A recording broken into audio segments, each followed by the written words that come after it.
अस्सलाम वालेकुम बेटा, उम्मीद है कि आप लोग सब खैरियत से होंगे और अपने पेपर की तैयारी बहुत अच्छे तरीके से कर रहे होंगे। तो आज की इस वीडियो में आपके साथ क्लास 8 का इंग्लिश का पेपर शेयर किया जाएगा, मुकम्मल पेपर शेयर किया जाएगा और इंशाल्लाह कम टाइम में ये पेपर आपके साथ शेयर किया जाएगा। मैं सिर्फ क्वेश्चन नंबर बोलूँगा और साथ आपको आंसर बताता जाऊँगा, ठीक है। आपने जो है वीडियो को जो है ध्यान से देखते जाना है और उनको आपने नोट करते जाना है, या आप वीडियो से स्क्रीनशॉट ले सकते हैं, ठीक है, या जो है आप जो है इनको साथ साथ ही रजिस्टर पे नोट करते जाएं। तो आपका क्वेश्चन नंबर 1 है, उसमें आपने बेटा क्या बताना है। तो क्वेश्चन नंबर 1 आपके पास है, identify the word having a silence letter. तो आपके पास 4 ऑप्शन मौजूद हैं। तो इसमें जो आपका करेक्ट ऑप्शन है वो रैपिंग जो है, इसमें साइलेंट लेटर बेसिकली बताना है, ठीक है। डब्ल्यू है तो सही लेकिन वो पढ़ा नहीं जा रहा, आर से स्टार्ट हो रहा है, रैपिंग, ठीक है। तो ये इस वजह से आपका दुरुस्त जवाब है। उसके बाद क्वेश्चन नंबर बेटा आपके पास 2 है, तो फोटोग्राफर के हवाले से है। इसको सिलेबिक डिवीज़न में बेटा आपने इसको डिवाइड करना है। तो इसका बी जो है आपका बेटा करेक्ट आंसर है, बी। उसके बाद बेटा सवाल नंबर क्वेश्चन नंबर बेटा आपके पास 3 है। 3 में आपने क्या बताना है, इसमें बेटा करेक्ट स्पेलिंग आपने बताने हैं। तो ऑप्शन आपके पास डी जो है एफिलिएटेड करेक्ट आंसर है। क्वेश्चन नंबर बेटा आपके पास 4 है। 4 में बेटा आपने क्या बताना है, इस जुमले को कंप्लीट करना है, इसका प्रोवर्ब बताना है। प्रोवर्ब यहाँ पे कौन सा यूज़ होगा, तो क्वेश्चन नंबर 4 का आपका सिल्वर जो है वो करेक्ट आंसर है, सी। बेटा क्वेश्चन नंबर 5 आपके पास है। 5 में बेटा आपने क्या बताना है, एडजेक्टिव बताना है, ठीक है, एडजेक्टिव।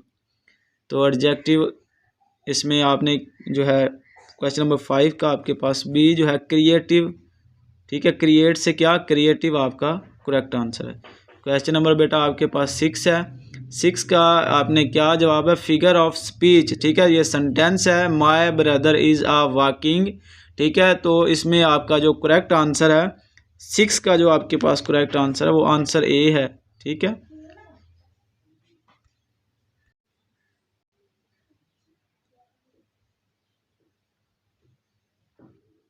क्वेश्चन नंबर 7 बेटा आपके पास है। तो ये एक सेंटेंस दिया गया है, तो इस 7 का जो करेक्ट आंसर है वो आपके पास आंसर ए जो है बेटा इसमें करेक्ट आंसर है।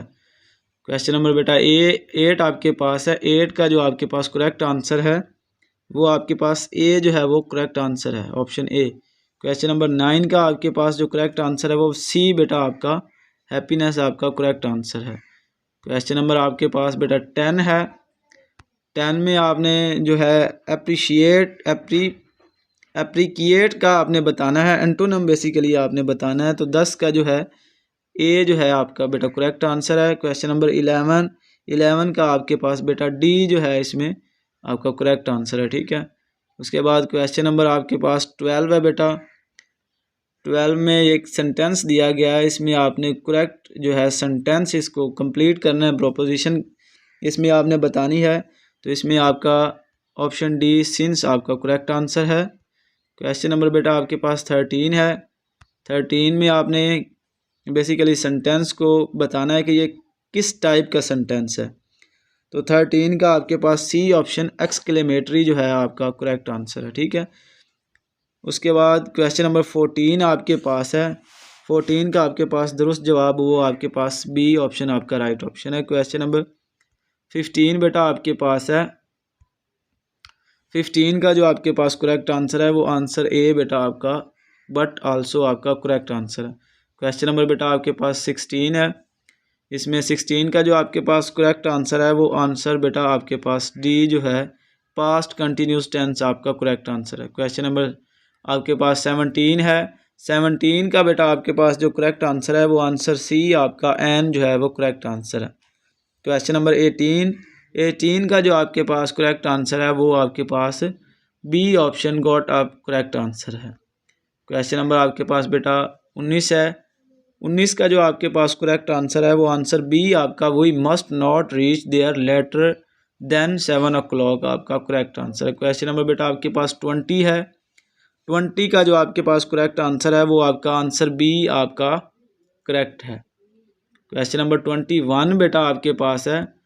21 का जो आपके पास करेक्ट आंसर है वो आंसर ए आपका करेक्ट आंसर है। क्वेश्चन नंबर 22 का बेटा आपने करेक्ट बताना है, तो 22 का जो है ए जो है वो आपके पास करेक्ट आंसर है। क्वेश्चन नंबर 23 बेटा आपके पास है, 23 का आपके पास डी ऑप्शन में है वो करेक्ट आंसर है। क्वेश्चन नंबर 24 आपके पास, 24 का भी आपके पास जो है डी ऑप्शन करेक्ट आंसर है, मस्ट।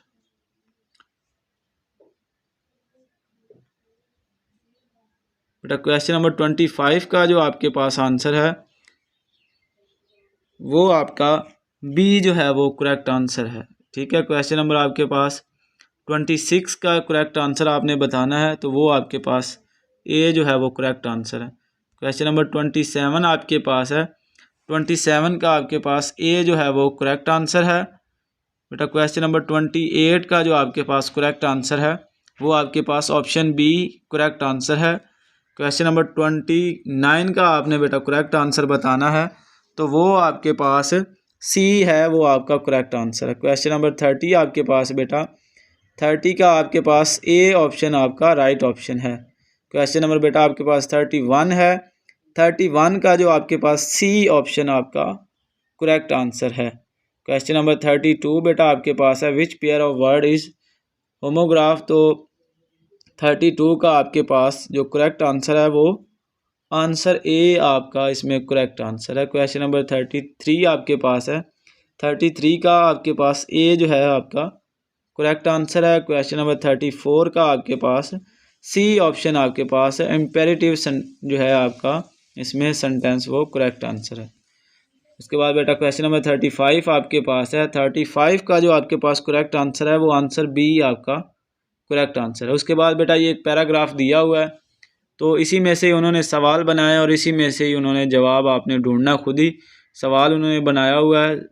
36 आपके पास क्वेश्चन नंबर है, तो इसका जो आपके पास राइट ऑप्शन है वो ऑप्शन बी आपका राइट ऑप्शन है।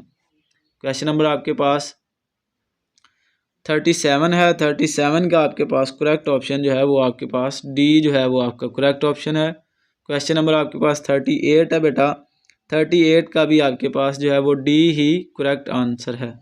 उसके बाद बेटा क्वेश्चन नंबर 39 आपके पास है, 39 का जो आपके पास करेक्ट आंसर है वो आंसर डी आपका बेटा करेक्ट आंसर है। क्वेश्चन नंबर आपके पास बेटा 40 और लास्ट MCQs है ये आपके पास, 40 का आपके पास ऑप्शन सी जो है बेटा वो करेक्ट आंसर है।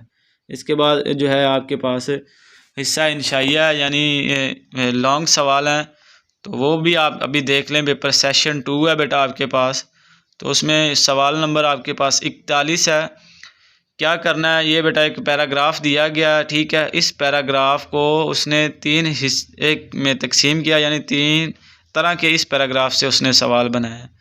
तो सेट 1 में उसने क्या किया, इसी पैराग्राफ से 4 सवाल बनाए हैं और कहा है कि आपने इनमें से 3 का जवाब देना है। जवाब इस पैराग्राफ में बेटा मौजूद है, वो आपने खुद से ढूंढना है, ठीक है। इसमें 4 सवाल बनाए और उसने कहा 3 हल करना है। इस तरह सेट 2 में उसने इसी पैराग्राफ में से सवाल भी बनाए और इसी पैराग्राफ में जवाब मौजूद है।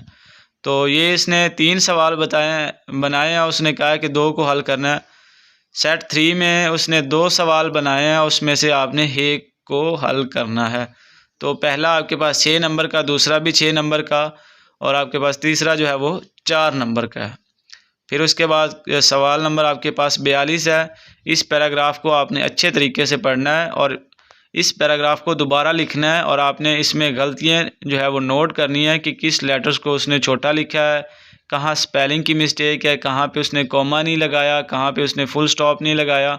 तो ये सारी चीज़ें आपने बेटा नोट करनी है और इस पैराग्राफ को दोबारा नीचे लिखना है, ठीक है। उसके बाद बेटा सेक्शन 3 में आपने एक डायलॉग लिखना है, ठीक है, या आप इस पैराग्राफ को भी पढ़ सकते हैं। तो मेरे ख्याल से डायलॉग आसान रहेगा, आप डायलॉग लिखें, ठीक है। उसमें आप लिख लेते हैं how are you, I am fine, ठीक है, अस्सलाम वालेकुम, वालेकुम अस्सलाम। तो इस तरह 3-4 सेंटेंस बंदा पूछ लेता है हाउ आर यू, वो कहता है आई एम फाइन। तो ये 3-4 जो है 6 लाइनें तो बंदे की यही बन जाती हैं। तो फिर आगे 1-2 जुमले बंदा अपने से भी लिख ले तो अच्छे खासे नंबर आ जाते हैं, ठीक है। उसके बाद नेक्स्ट आपके पास है क्वेश्चन नंबर 44 है।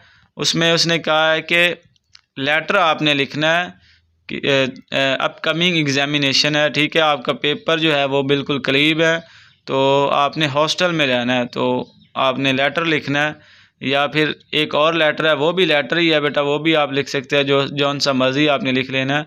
Your best friend has move to another city, ठीक है, आपका जो दोस्त है वो किसी दूसरे शहर में चला गया है, तो उसको आपने लेटर लिखना है, ठीक है।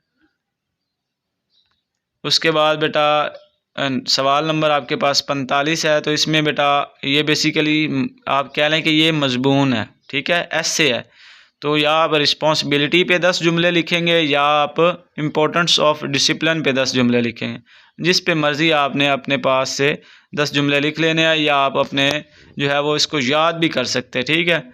अगर ये पेपर किसी को PDF फॉर्म में चाहिए तो ये मैं अपना नंबर लिख रहा हूँ, इस पे रब्ता करके आप ये पेपर जो है वो वसूल कर सकते हैं, ठीक है। तो 034574888144, ठीक है, तो ये मेरा नंबर है, आप इस नंबर पे रब्ता करके ये पेपर ले सकते हैं।